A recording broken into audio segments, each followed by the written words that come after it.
अंदर छोटी सी कहानी बा। धार्मिक कथा है, धूम तरज गीत का आनंद मिली, कहानी भी आप सबके बढ़िया मिली। बिरहा का भूमिका बात ने सुर बता दिया।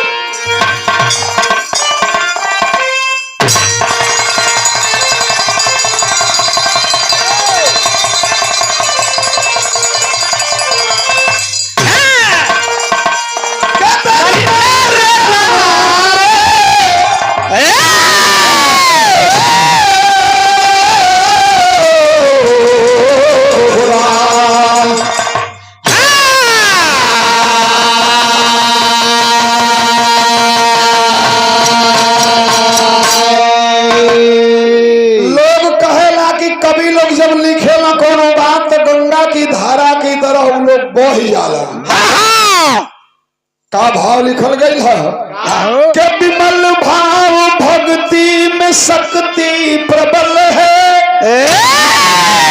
अटल सत्य है जिसको जाने जमाना।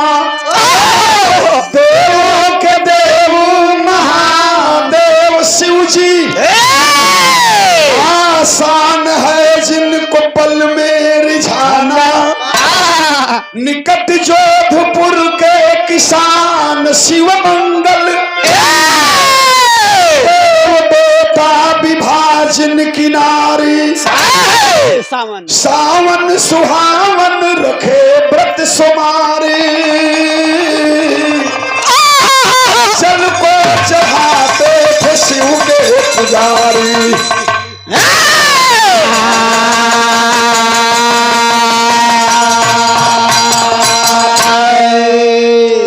बोला और बड़े भैया रामचंद्र चौहान जी आपके तरफ से हमें सादर ये 51 रुपए से सम्मानित किया गया है। तो देखा बात को पूछला, बात का शुरुआत हो गई है। जोधपुर राजस्थान में पड़ेला, वही जोधपुर के नजदीके कर रहे वाला एगो किसान हुआ, जैसे हमने का खेती गृहस्थी करे ले जाना। एगो किसान हुआ जेकर नाम हुए शिव मंगल। मेहरारू एगो बा, उनके मेहरारू का नाम हुए विभा। एगो लड़का भइल बा, लड़का का नाम हुए बलदेव। तो शिव मंगल, विभा और बलदेव, ये 3 गो छोटा परिवार है।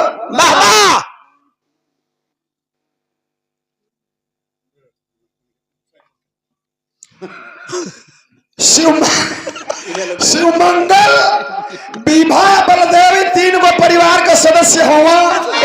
मर्द मेहरारू लोग हुए, एगो लड़का है। लेकिन ये तीनों परिवार का लोग भगवान भोलेनाथ का परम भक्त लोग हुए।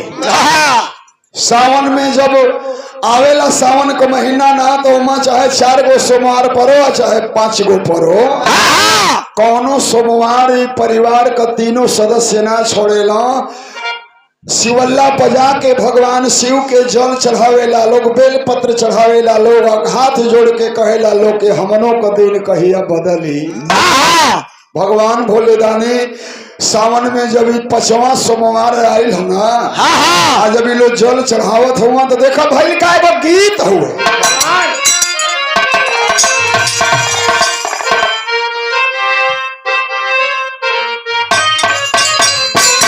उहे गीत बा, दिल अगर कोई तोड़े, दिल अगर कोई तोड़े खिलौना समझ। अगर कोई तोड़े खिलौना सही, दिल अगर तोड़े खिलौना सही। दिल अगर कोई तोड़े खिलौना समझ, दिल दोबारा लगाना जरूरी नहीं। दिल अगर कोई तोड़े खिलौना सही, दिल अगर कोई तोड़े खिलौना सही। दिल दोबारा लगाना जरूरी नहीं। दिल अगर कोई तोड़े खिलौना समझे। लेकिन बिरहा में से बढ़िया भाव लिखल गई है। भाव भक्ति भजन। कवि के लेखनी का कहत है कि हमरा तोहरा जिंदगी में का होखे के चाहिए। गीत गाना गौले का मतलब बतौले का मतलब कि उससे हमने के सीखल जाओ हमने के का करे के चाहिए के भावना भव्य के भूखे भगवान को भावना भद्र के भूखे भगवान को भावना भद्र के भूखे भगवान को भावना भव्य के भूखे भगवान को बस दिखावा दिखाने से क्या फायदा भावना भद्र के भूखे भगवान को भावना भद्र के भूखे भगवान को बस दिखावा दिखाने से क्या फायदा भावना भद्र के भूखे भगवान को और अजीर में अगर इष्ट का निवास रहे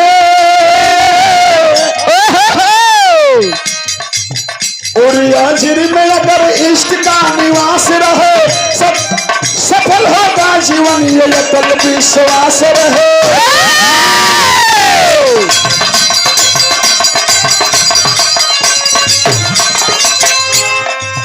मगन शिव मंगल जी का पूरा परिवार रहा शिव मंगल जी का पूरा परिवार रहा चल सावन में आखिरी सोमवार रहा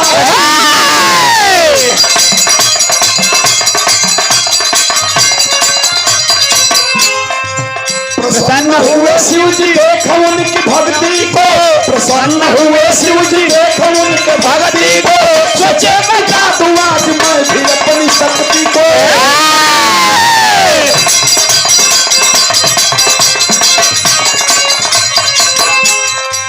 देखे वरदान इनको राजा मैं बनाऊंगा देखे वरदान उनको राजा मैं बनाऊंगा चेतना चित्त में चैतन्य मैं जगाऊंगा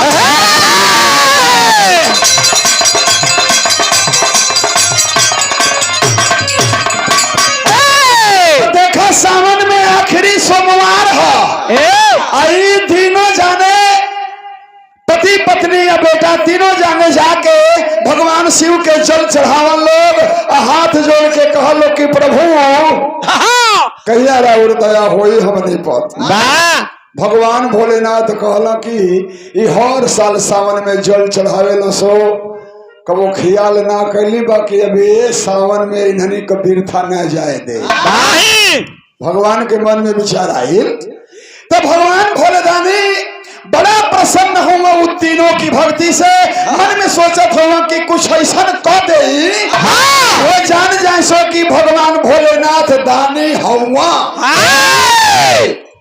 और ये पुरस्कार आया है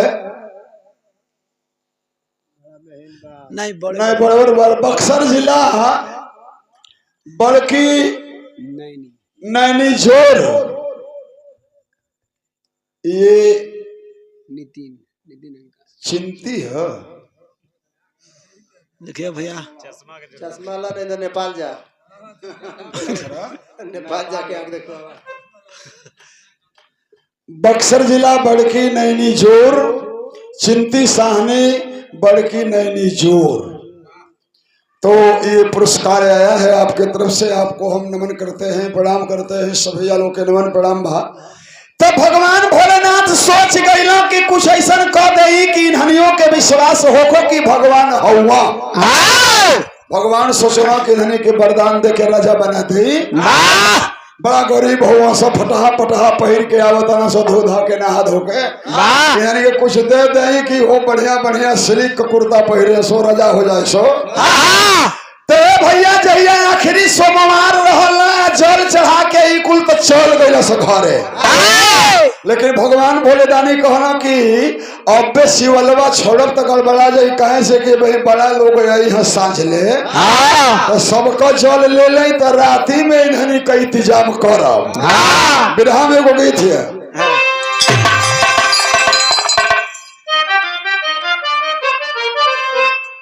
और ये पुरस्कार आया है कुबेर साहनी बड़की नैनी जोर बक्सर बिहार से सादर 100 रुपया बहुत बहुत आपके नमन प्रणाम बाटे बक्सर बिहार का ही पुरस्कार है भैया लोग के नमन प्रणाम बा तो देखो एगो बिहारे का गीत आ गई है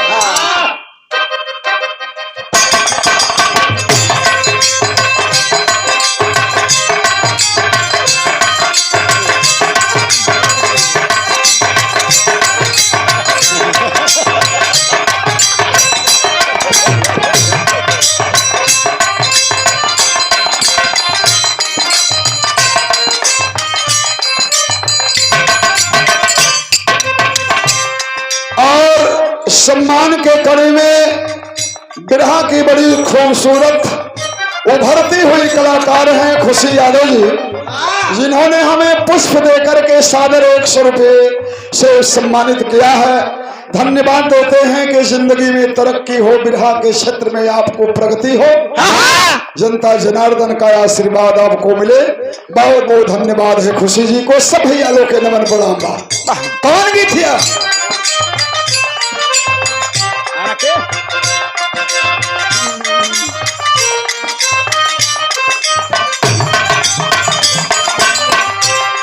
अरे आर के उठ लाली लगलू बलिया के बाली नहवा के नथुनी। आर के उठ लाली लगलू बलिया के बाली नहवा के नथुनी। लाली लगलू बलिया के बाली नहवा के नथुनी। आर के उठ लाली लगलू बलिया के बाली नहवा के नथुनी। अरे कौना जिला का जिलेबी हाऊ अरे कहना जिला के जिलेबी हाऊ बाबुनी। कहना जिला के जिलेबी हाऊ बाबुनी। दोनों के पिछवा हम कह देता लोग हथवा हटा ले तो मुड़िया पर से आप वो मुड़िया बधा के सुतत सुतत तले गड़बड़ा जाता फिर धरत तले फिर झटका मार देती है। देखा आइन के देखा था तो हमारा हंसिए न माना थिया जब सुते लगा तो उहे गिथिया हुए जना के रिकॉर्ड में सब सुन ले। अरे आरा के उठ लाली लगलू बलिया के बाली नवा के न आरा के उठ लाली लगलू बलिया के बाली नवा के न आरा के उठ लाली लगलू बलिया के बाली नवा के न आरा के उठ लाली लगलू बलिया के बाली नवा के न जिला के जिलेबी हाऊ ए बाबुने। अरे कहना जिला के जिलेबी हाऊ ए बाबुने। अरे कहना जिला के जिलेबी हाऊ ए बाबुने। लेकिन बतौली हो कि आखिरी सोमवार के दिने भगवान कहो कि राती कहे नहीं के चलब। ई तो तीनों परिवार का लोग जल चढ़ा के जाके निश्चिंत घरे सुतल है। तोले भगवान भोलेनाथ डमरू त्रिशूल मृगशाला ले शीला मोलम टंगले पहुंच गईला। कहवा शिव मंगल के घरे रात में प्रगटे बाबा भोले बोले बचनिया गुना ज्ञान लेला। रात में प्रगटे बाबा भोले बोले बचनिया गुना ज्ञान लेला। रात में प्रगटे भोले बाबा बोले बचनिया गुना ज्ञान लेला।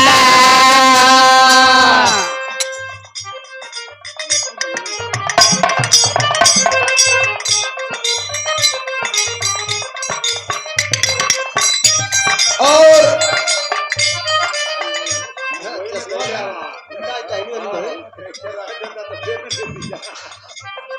असल बात का करब गड़बड़ा जाता। एगो बूढ़ रहला मन की बगलिया में चश्मा कपड़ा पर कॉले ले रहला हे तरह और नतियन के मार घिन के करिया में कि साला चश्मा तोड़ के फेंक दे। और उनके होशे न पड़े कि चश्मा कपड़ा पकड़ ले। खोज सारे तोरे काम है तोरे काम है तो वही लेके यार और करे ले। साला कब बेर शीशा निकाल के खाली डंठलिए दे देले रहे लगा आपके ख्याल पड़े ना कि शीशवा में हो ना हो खाली खुखड़िए लगा के जरा कह लौकते ना जना तो शीशवा फेल मार देले।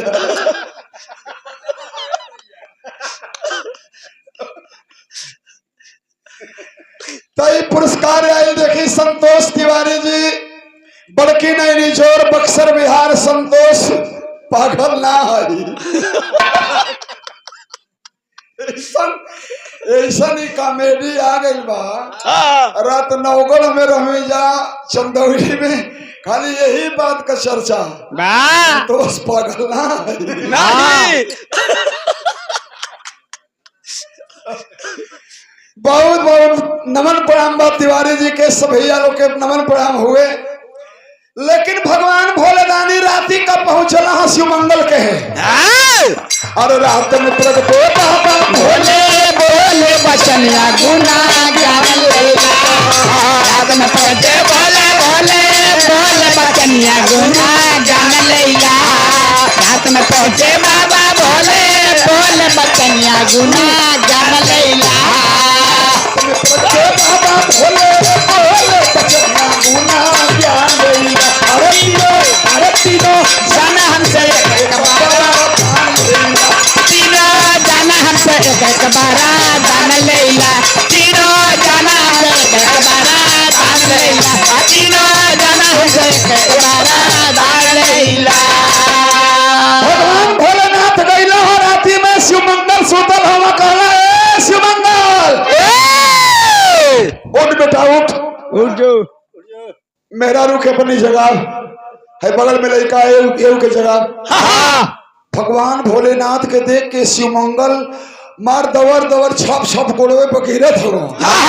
अरे प्रभु आप आ गईली तो कहला रे चेलन खातिर तो हम कबो जा सकेला चेलन खातिर तो हम दीवाना है तो कहत हो कि प्रभु हमारे यहाँ दर्शन देने हमारे जीवन धन्य हो गए। कहला कि खाली ये धन्य कैला से ना काम हुई नहीं तीनों के जगह ले तीनों आज इतनी पहर मांगा सो हमसे जमन मंगवा सो तमन दे दी।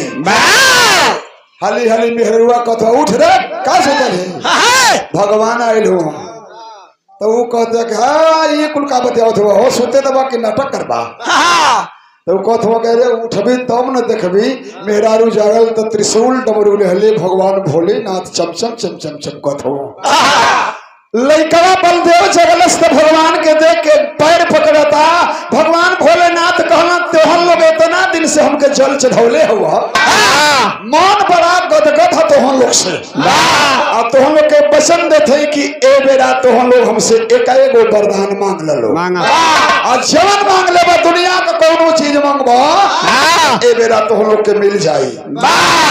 तीनों जब सुनना था अब वहीं तो बलदेव अखिया मोला था विवाह वहीं सुध के भंगवाई के उठल है और शिव मंगलो कहते हो कि प्रभु वरदान देवे कहते हैं तने स्थिर रहती है तो हमनों को सोच लेते जाना कि का मांगल जा इना के मुहवा से पितरिये निकल जा तो गड़बड़ा जाई।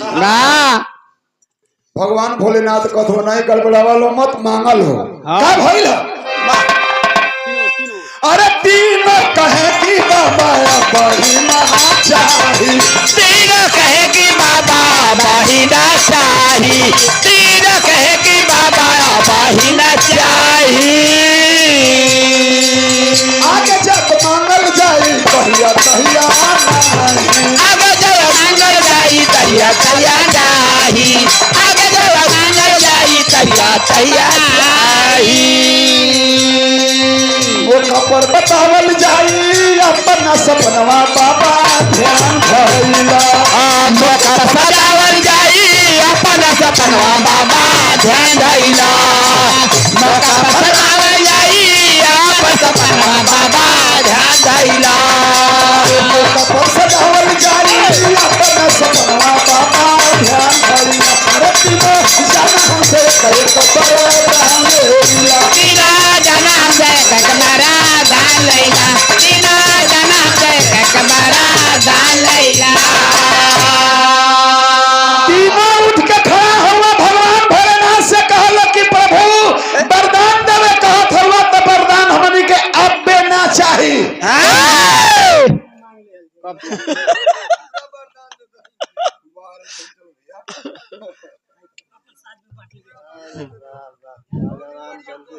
और सुंदर अमूल्य पुष्पहार के साथ सादर 51 रुपए और पूरी टीम को हमारे भाई शहबाजपुर से चंचल यादव जी ने सम्मानित किया है।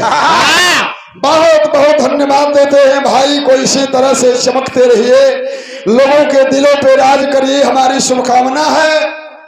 भगवान भोलेदानी से तीनों लोग कहत हुआ कि प्रभु वही दिमाग ठीक ना हो अब वही ना मांगल जाई लेकिन इहो ना कहत है कि ना मांगल जाई मांगल जाई ओकर समय आई तब मांगल जाई। आगे जहिया जरूरत होई तहिया मांग रहल जाई। हमन को तो जानते हैं या कि तुम्हारी पास रही तो सुरक्षित रही, तू लाकर में रखबा केहू लूट ना ले। भगवान भोलेनाथ कहला कि बड़ा चलहक बड़ा सुरे तीनों सुतला में नहीं खा समांग। तीनों लोग कहल कि प्रभु जहिया हमनी के जरूरत लागी तहिया मांगल जाई, दे देब ना तो न कर ना जेब तो कहला कि कोनो सिद्धौत को मकरधु साधु है तोहरे गाँव भेटे करेला इनकी अब ना हम तो से भेंटना है। अरे मैंने यही बता हम कि ना हम भेंट कौना पूछत है न पता कैली जा ऋषिकेश हरिद्वार गावे खातिर। अच्छा तमनी का टिकट 5-7 जाने रहली जा ले रहली जा संगवा साधुओं जी गई ना कहला दोनों लोग के संग हम चल तो बुझला कि जहाँ उतरे के बाद हमने के ऋषिकेश स्टेशन पर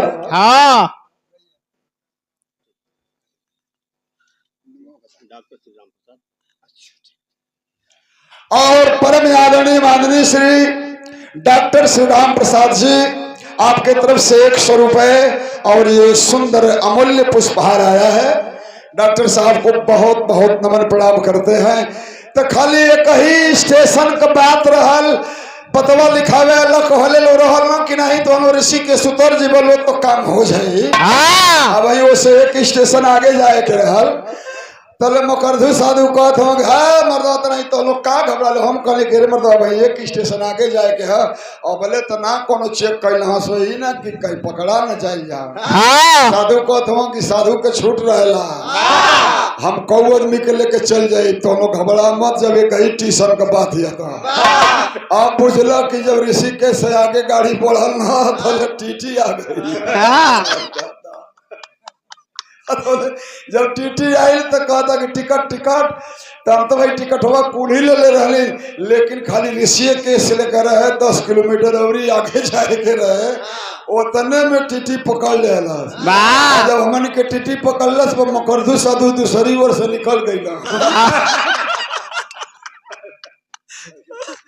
अच्छा तो कैसो 200-400 दे के जान छोड़ोली हाँ तो वही तरह भगवान भोलेनाथ हुआ छड़े रुष्टा छड़े तुष्टा रुष्टा तुष्टा छड़े छड़े तो अपना खातिर कुछ न रखे इनको चूही मड़ई रहे लेकिन दूसरा के महल में रखे। भगवान भोलेनाथ कहला कि तो ठीक बा जहिया तो हम के जरूरत बुझाई तहिया मंगिया लोग दे दे बसत बाटे। भगवान भोलेनाथ कही के कहला कि तब तो हम जाई ना। तभी तीनों आदमी गोल लागल हाँ प्रभु हमनों को शुक्ला का काज होता अपन निकल ली। भगवान भोलेनाथ अपन निकल गई ना तो भगवान भोलेनाथ ना निकल गई ना एक ही ताजा था कि यदि निकले का नाम ना लेता हूँ कैसे तनियौरी बुढ़ा जो हितई में जाइए समझाने तब चलिए वजह से कहे लगे सो कि तब बाबा कहिया निकलबा तू। एक जाने गईला रिश्तेदारी में तो वो जाए का नौवे न ले तो मर्दा मेहरुआ के डांटता करे 1 दिन का बूढ़ा आदमी आया है ये अपने घर नहीं जा रहा है तो वो कहते हैं कि न जत मत में हमार कौन दोस्त बा तो कहते हो कि तोर दोस्त बा का सवेरे ही पकौड़ी बना के नाश्ता करावत यही देखत है कि दांत ना हाथ है इनके तो हलवा बना के देती है यही से नहीं ना जाए के नाम लेते हो। तो वो कहती है कि तो हम का करी भाई बाना तो करे के पड़ी ना तो तू ही बताओ कैसे जाई। हाँ तो कह देना कि चल जी देख 1 मिनट में जाई। हाँ कहते गए तो कुछ कहिया मत को तो हम कुछ कहो ना बाग देख कैसे निकली है तो हम लोग याद कर लिया लो। अच्छा क्यों ना जाते रही तो फिर लगा ले बोलो तो हो जाए काम। कहला कि मर्दा मेरुआ पूछे थे कि कौन उपाय है इनके भेजला का। मर्दा कहता कि सुन आज झूठे है को हम तू अपने में कल झगड़ा तो कहती है कि हम तू झगड़ा कर तो इनसे का ओकर मतलब बा तो तू ऊ कहते मर्दा कहता कि सुन जब झगड़ा होई ना तो हम तो के डांटो तो तू कहिए कि आज हम खनवे न बनाए। तू डटबा तो हम खनवे न बनाए। अच्छा तो काम हो जाई। खैर बुढ़ऊ नहा धो के खाए पिए के जून रबी कैलू तो भाई परकर हम हमारा 8 बजे नहा धो के सीताराम सीताराम तो चौकी पर पानी लेके बैठ जाए। लड़को आवे दसो थोड़े ई मर्द मेहरा अपने में भीतरे से करत है सो सरबार। मर्दा कहता कि तुम मौगो बुझ रहे मार के पीठ पर के चाम ना छोड़ा रही तो अपनी बाप का बेटा ना तुम मौगो बुझ रहे हो मारब कचार के तो के तुम कहते कि तुम मारी के देख ला तो के ना एकदम खैला बिना मुआ घली तो फिर बात का आज हम खनवे ना बनाई। तू का बुझ रहे हुआ हम को ऐसा तैसा का बेटी है हम तो के नाथ ना दे तो फिर हम अपनी बाप का बेटी ना। तो सुनला बुढ़ऊ की कहतिया कि आज खनवे ना बनाई। तो बुढ़ऊ कहत हो कि ये भाई जब मलिकारे के ना ठेकी तो हमार कौन ठेकला का जोग बस तुरंते झोला धोतिया भिजला ही रहो तो झोला में डाल के निकल गई। और जब निकल गई ना तो मर्दा जब सोल गई ना तो मर्दा डांटा था कहते अरे अब करो थे रे वो तो गई ना करो तो हम सचो को डॉक्टर थोड़े रहे तो वो अपन चुप हो के कहत या कि हम सचो को थोड़ो रोवत रही हम को सचो को थोड़ो रोवत रही हम तो झूठे का रोवत रही हैं कि बुढ़वा चल जा। और तोले संजोग देखो बुढ़वा फिर लौट यहाँ तो बुढ़वा कहता कि हम को सचो को थोड़ो गई रही है हम तो बाहर में गई है फिर आ गई।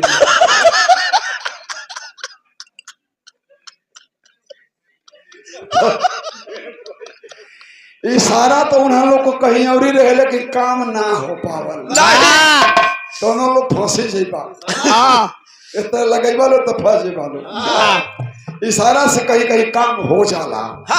जैसे वो पंडित जी मान लो चाहे साधुए जी मान लो पहला चिल्हाई में अपन बैठना खाए खातिर बुढ़िया अपन भोजन दे के बेना लेके हम कहते बाबा खाई बड़ा गर्मी छीटले बेना हम कहते बाबा खात हो थरिया में कुल भोजन परोसल बा बुढ़िया पापड़ छान के वो थरिया में धो के अब भुला गई लाल उनकी खाए वाली थरिया में ना देले रहा और वो बुढ़िया बिना डोलावे वो थरिया रहे पीठ की पीछे तो बुढ़िया देखो ना पावे। अब खाली हाल चाल में मार मगन है बाबा और बताई तब कुल पर परिवार तो बाबा कहत हो कि और ठीक बा बड़ा संजोगे निक बा कि आज तो से भेंट हो गई है। तो बुढ़िया कहते कि अरे बाबा का भइल है अरे आवत रही तोहरी के खड़ंजवा पर जब धनौन की खेतवा के अली हाँ बड़ा बढ़िया कीड़ा एकदम गोड़वे कैसे सड़क में निकल गया तो कहते कि अरे बाबा कैसे कौन कीड़ा कहते अरे गोवन रहा फुरंठा रहा फुरंठा गोवन रहा ई तो बुझला कि कटल से ना नहीं तो मरी गई तो बुढ़िया कहते कि अरे बाबा तो छोटा है रहा कि बढ़िया रहे पुरानो हो जाना सो तो झड़ न जाना सो। तो कहते हो कि पूछे थे कि कीड़वा बाबा कितने बड़ा रहा तो कहते हो कि कीड़वा का अंदाज बतावत है देखा तू जहाँ बैठल हो वहां से आ जहाँ वो पिछवा पपड़िया धैल वही चले कर तो बुढ़िया कहते कि अरे बाबा पपड़िया तो पीछे में रहा तो दियो ना पौनी है तो कीड़वे का बात उभार देला हम कीड़वा का लंबाई बतौनी है तो पपड़िया फिर दे दिया इशारा से काम हो न गई। संतोष तिवारी नैनी जोर ए पर लिखल ना नैनी जोर हम संतोष पागल ना संतोष तिवारी नैनी जोर से 51 रुपया हम संतोष पागल ना हुई तो आपकी ओर से पुरस्कार आई बा बहुत बहुत तिवारी जी के नमन प्रणाम बा सब भैया लोग के प्रणाम है तो इशारा से काम हो जाला इशारा से काम फंसू जाला। तो भैया भगवान भोलेनाथ इशारा कैला कहना कि तुम जहिया कहबा जवन मंगवा तवन मिल जाई तो हम लोग कहीं सुरक्षित सामान रही हमरा लगी विधा के टोरी लागल है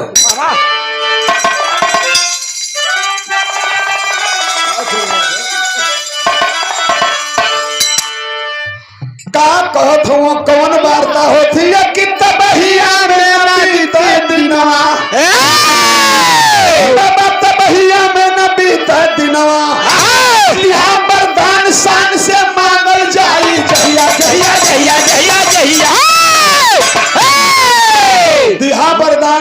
भगवान से मांगल जाई जहिया तबहिया में न बीते दिनवा। भगवान भोलेनाथ से कहलो जहिया मांगल जी तहिया दे दिया, भगवान कह के चल गईला। तो देखा कुछ दिन बीतल तो बिरहिया बिरहा में विदेशिया का भाव लगल है। बिरहिया लोग गावेला कैसन विदेशिया होले।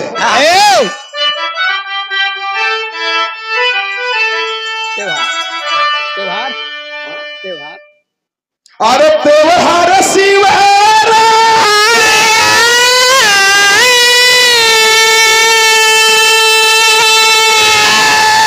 अरे जोधपुर लगल मेला आ देख चलल सनवा में सखिया सहेलिया।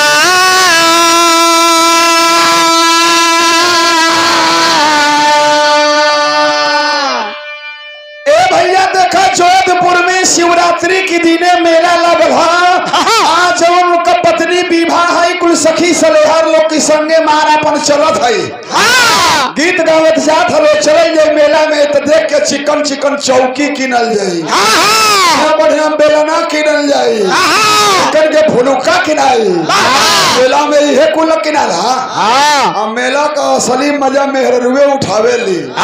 आदमी तो जानो तो का करना हुए जिलेबी किनेला मार कर दिया रहली सो बना के घीचेला मुठुर बोकस्माबाद में बनावेली ललकी जिलेबी बनावेली। आ जब बस वाला मार हाय हाय के आवे ना सो बटुरी गर्दा के जिलेबी के थाप दे। तो वो जिलेबी के खिनेला जो कोयलौरी से आवेला पुराना आदमी उधर धुरिया से उजर रहे सवेरे हल्लुक रहे उ जिलेबी माटी घींचत घींचत सांझ ले एकदम मोटा जाले। तो मेहरारू कुल ये कुल सामान किनेली तो विवाह कुल सखी सरेहर लोग की संगे गईली है जोधपुर का मेला देखे। शिवल्ला हुए भगवान शिव का मंदिर है। जब गईली तो कहली कि पहले भगवान के बेलपत्तर या अंगारी चढ़ा दे कैसे कि शिवरात का मेला है। तो जब गईली है भगवान के जल चढ़ौली, अंगारी चढ़ौली, धतूर चढ़ौली, पतई चढ़ौली, चढ़ा के हाथ जोड़ली तो सोचली कि हो न हो भगवान से बतिया तो भइल है। कहले हो कि जहिया मंगल लोग दे दे तो नगद आज निक से आइल बनी शिवलवे पर अपन वाला मांग ले का। मन में विचार आइल तो फिर सोचत बाकी मांगे तो का मांगे, रुपया पैसा मांगब तो खत्म हो जाई। तब मनवा में सोचलस कि भगवान से रहो कही ना कि भगवान लड़का हो गए कहीं लड़का भयल फिर दूसर भयबे न कैल सो हम बूढ़ हो गई बानी। तो भगवान से कहे कि हमके नया बना दा। हाथ जोड़ के आंख मुनलस कहलस कि हे त्रिपुरारी अरे घरे जाके बसन दे के आयल हुआ के कहे को वरदान देवे कहले हुआ तो अपन वाला आज तो से मांगत है का मांगत है अरे जाके मंदिरवा में शिव से वरदान मंगली हमारी बनादा रजकू मारी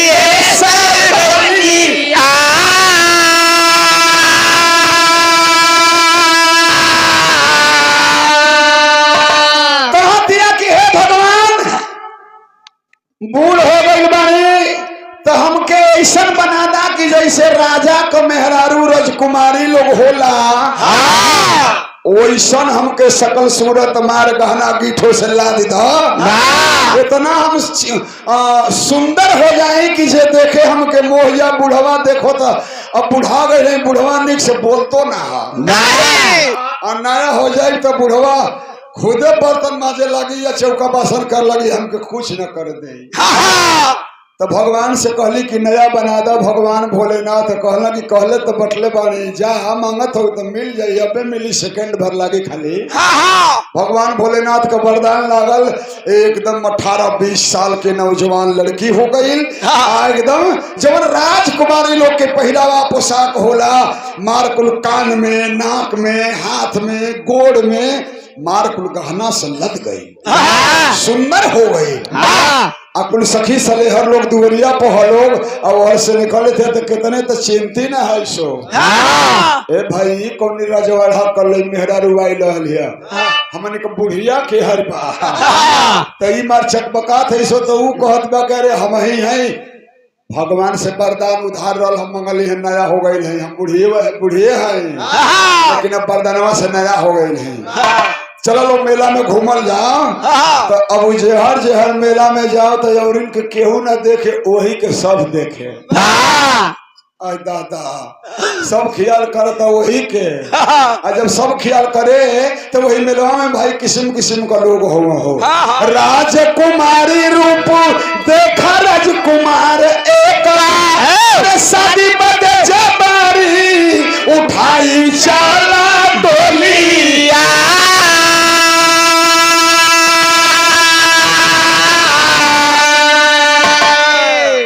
वही मेलवा में एगो राजकुमार का लड़का नौजवान आइल हम मेला देखे खातिर आई मार मटक मटक के चलत है जब वो राजकुमारवा जब देखला से के ना तो सोच गई कि अरे लगता कि केहू राज घराना कही सुंदरी भा ये तो हमरे ब्याह करे लायक बा जबरी अपनी मंत्रियन से धो के पकड़वा के ओके गाड़ी में बैठवा ले हलस गाड़ी में बैठवा के लेके चल गई कहता कि चला घबराइया मत हम तो से शादी करब आ एहू से बढ़िया इंतजाम व्यवस्था तो होके मिली लेके भाग गए ओकर किडनैपिंग हो गई अब तो जितना संग को मेहरारू लोग हुए जेके चौकी बेलना फुलुक्का किने के अब किनाई नहीं भागत है सकिए भाई कोनो हरवा चरवा हमनो पर नंबर मत लगावे इतना के लेके भागी गई सो और लेके चल गईल आई मेहरारू कुल घरे भगली शिव मंगल द्वार पर बैठल हम कि मेहरुआ कब आई सो हमार वाली कब आई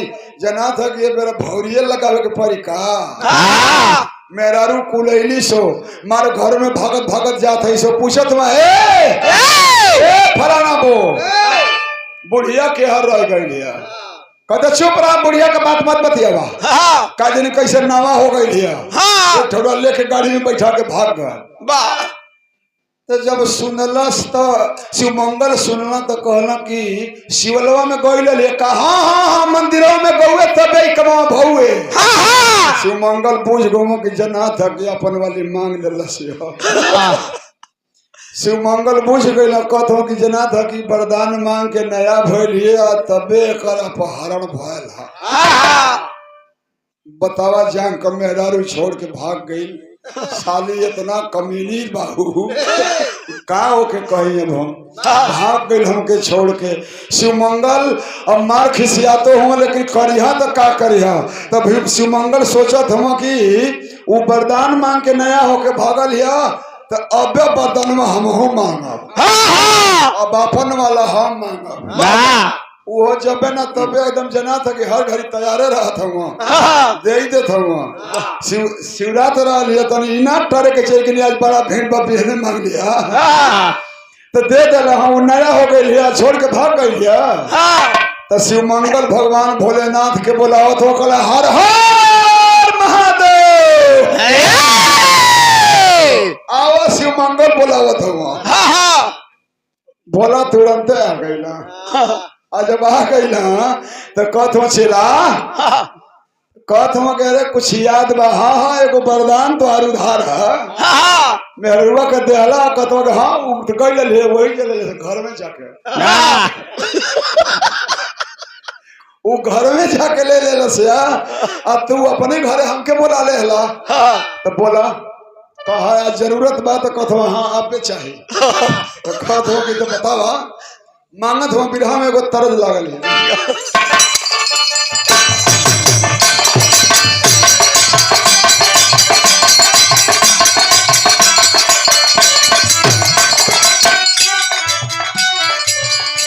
अरे छूटलिए राजा की छूटलिए राजा जवनिया में गरिया छूटल हो राजा जवनिया में गरिया छूटल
सुअर हो जाओ। भगवान भोलेनाथ कहला हमके का करे के बाटे जा हो गए। कहत अरे झूठ मत बोलिया ना कि कह के गड़बड़ा के निकल जाइया। कहत अरे फिर मकर साधु वाली बात आ गई। अरे हम साधु ना है जौन कह दे तो हो जाई तू जा देख लिया तो हो गई लिया। कहत हो कि बाबा वरदान दे दो वो सुअर हो जाओ। सोना मती लड़का के छोड़ के पट्ठा जवान अरे पट्ठा एगो बूढ़ के छोड़ के भाग गई तो ओके सुअर बना दा। तो ऊ जो राजकुमारवा के लेके गई रहल ना अब अपन राजमहल में पहुंचल बाटे। मेहरारून के बोलवा के कहता कि एगो कुंवार कन्या ले आयल है बड़ी खूबसूरत है ऐसे बियाह करब ओके उतारा लोग देखिए लोग घाव ना लगे ओके आराम से उतार लो। तो भाई अरे डोली में भी बन गई सुअरिया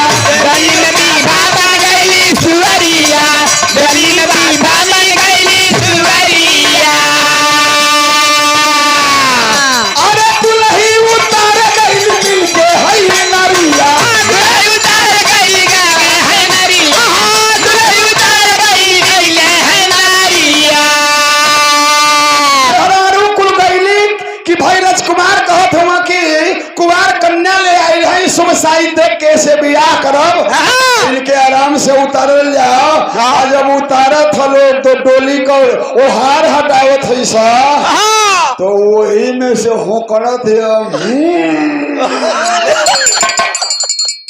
आई मैया मेहरारू जवन मुंह तोपले बाड़ी सो घुघुट उघार के गुम ही कर कि जना थे गुरजतिया तले तने कंथु थुनवा निकलस मेहरारू मार छी मानु छे कैसन फोकराई बसा करे। आज मेहरारू कुल जब उतारे गईली है तो देखली है तो कहत है कहे कि राजकुमार बापू हरिये बाबा दुल्हिया ले लई सुहरिया बाबा दुल्हिया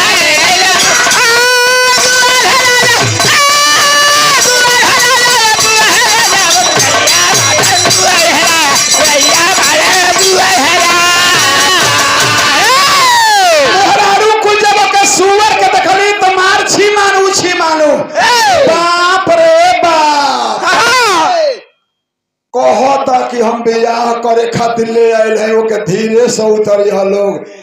अरे एकरा मनो आइल ह तो सुअर पे आइल ह मेहरारू ना मिलित कैसे हिजड़ो ले आइल रही तो एगो बात चलाव रही लेकिन लिएबो कहल ह तो सुअर ले आइल कहता कि ऐसे बियाह करो। मेहरारू कुलमार भागत बाड़ी सो मुंह तोप तोप के हंसा ताड़ी सो जना था कि मेंटल डिस्टर्ब हो गया है राजकुमार ये दिमाग से ठीक नहीं है नहीं ये पकड़ा गया है। मेहरारू कुल भाग गई है। ए भैया सुअरिया में से जब पर्दवा हाथल बन निकल के मार कुलाच मार के हमार घन घन घन घन भाग के निकल के जाके गढ़ी में होकर मार खाना थे बनी मान का। तो जब राजकुमारों देख रहे तो कहला कि भाई कैसे का हो गई।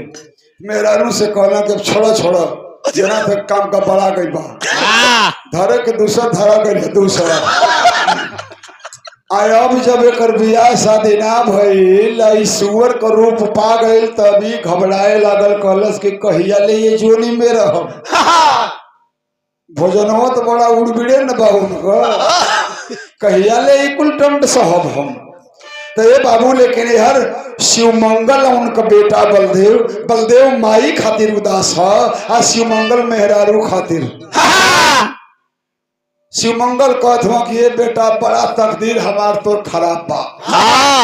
मेहरारू छोड़ के भाग गई आ देखिए हमके तवा माजे के पड़ था तो के रोटी बनावे के पड़ था। तो कहता कि बाबू का करे भाई तो उमरियो हमार कमी बनी तो बियाह कर देता हमार पतोही आ जाई तो वो खियाई चुन के तो वो खियाई एकदम दूध दांत का पाछा हो जाता। तो कहत हुआ कि ये बेटा तब वही टाइम वाले की जो लेना हुई तो डंडे सह के बना। अब वो सुअरिया का जब कहीं काम ना बल तब घोर फिर के घर का ख्याल कैले कि अब घरे चले हर तक काम ना हो पाई तो जहाँ शिवमंगल का घर है वैसे आयल है आई केवाड़ी बन के अपन बनावत खात हो सो आई अब हाथ गोड़ तो बाना खाली गोड़वे से चले के बाद मुड़िए से कुल काम करे के बाद केवड़िया भिड़कौले सो तो थुथुनवे से केवड़िया मार खुड़कावत है शिवमंगल कहत हुआ कि ये बेटा देखते के दुअरवा आयल हा तो केवड़िया खोल के देखा ये बाबू लकड़वा लिया भाई कहाँ से सुअर आ गए इधर सुअर आ गए बाबू मार कनाई पतला मदवाई दुअरिया तो कुल गंदा कर देला लकड़वा लिया हमार वाला सोटवा लिया वो मार दुआई देना खुदे भागे लिया बे तो शिवमंगल तो बुझते रहना कि के आए ना जनते न रहना कि नहीं बर्तनवा मंगले ही भगवान भोलेनाथ का जना था कमवा हो गया यही से ये हर देहरा ला रही है नहीं तो यही लही कि वो रह गई नहीं बिरहा के पहपट में दोनों बाप बेटा बतियावत हूँ बाबा कैसे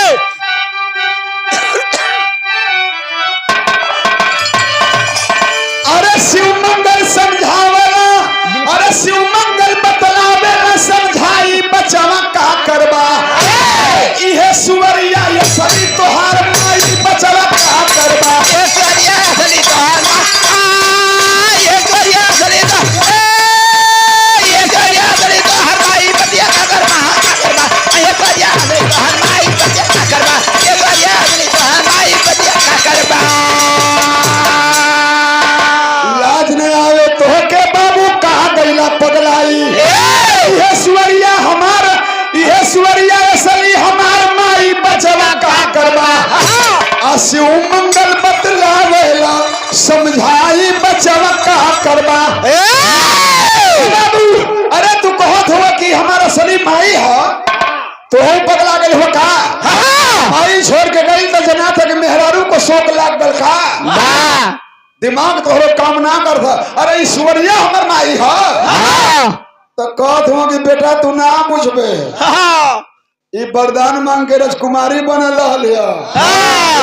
लेके भागल रहल हमहू भगवान के बोला के कहली कि जब नया बन के भागल है राजकुमारी बन के तो हमके वरदान दा के सुअर हो जा आ जब ना कहीं काम भल है तो देखिए लकरात फेर ये जाई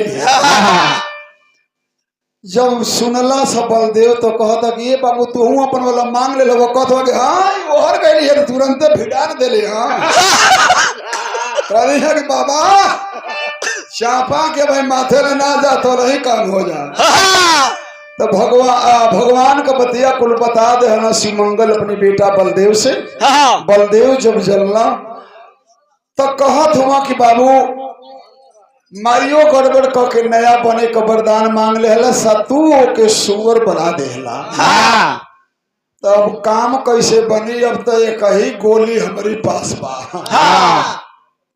कुल गोली तो हम लोग खत्म कर देला कुल हथियार तो उड़वा देला लोग अब हमारी पास वाला बा कहत हम कि अब बेटा तोरे पे बात और करबे तो होई तो कहता कि तब तो कहत हम कि ना होके तो बोला न शंकर के शंकर भाई के बोला अबे फरिया जाओ तो कहत बाना कि बोला ला कहता कि ओम नमः शिवाय तो जना था कि बगलिए में खड़ हुआ तुरंत तो ऊपर आ गई भगवान भोलेनाथ बलदेव कहला प्रभु माई बाबू दोनों जना के वरदान दे देला कहत हो कि हाँ राजकुमारी बन रही है ई वो के सुअर बना देला तो तू का करबे इनके सुअर बने का बाबू के बने तो कहत हो कि नहीं हमके वरदान चाहिए जवन हमके तवन हम मांगब तो से कहत हो कि प्रभु हमके वरदान दे दा जन माई गलती कैला सोहू के छोड़ दो जन बाबू गलती कैला वहू के छोड़ दो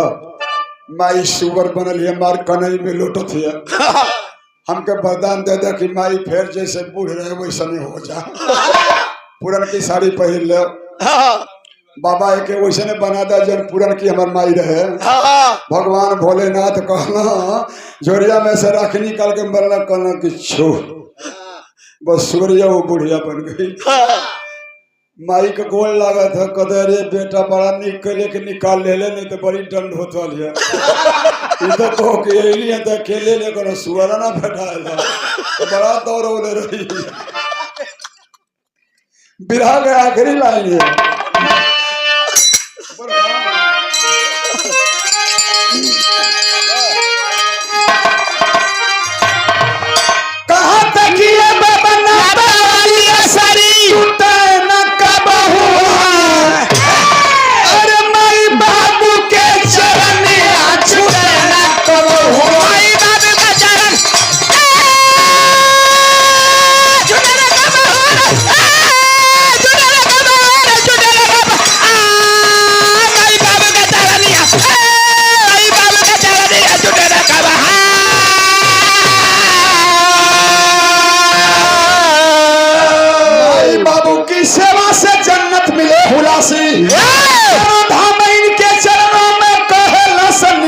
प्यारी दानी के कहानी हम बता रही सब।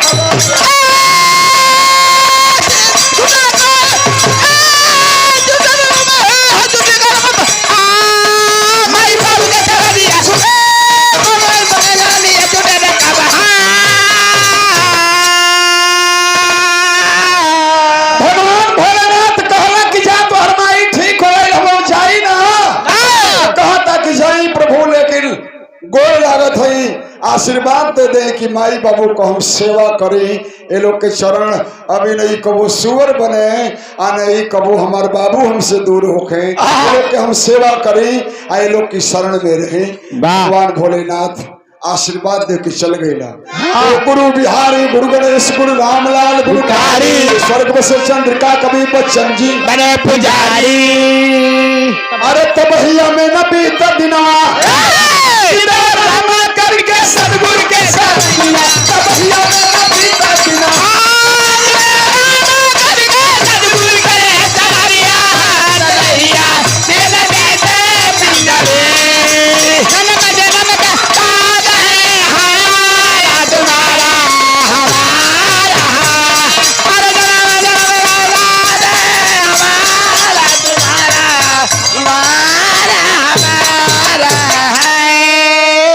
और सम्मान के कड़ी में परम आदरणीय माननीय श्रीमान बंधु कवि जी आपने हमें आशीर्वाद में बहुत सारे रुपयों से आपने सम्मानित किया और अमूल्य पुष्पहार अंबिका अखाड़े के माननीय हमारे कवि जी हैं और आपने आशीर्वाद दिया है हमको बहुत बहुत आप लोगों को प्रणाम करते हैं। ऐसे महान विभूतियों के द्वारा हम लोगों को गीत लिखी जाती है और हम लोग उस गीत को आप सबके बीच में गाते हैं। तो ऐसे महान विभूति कवि गणों को हम नमन प्रणाम करते हैं। एक बहन जी की तरफ से हमें पुरस्कार आया है, बहुत बहुत आपको प्रणाम करते हैं। सब भैया लोग के नमन प्रणाम, बहुत बहुत धन्यवाद।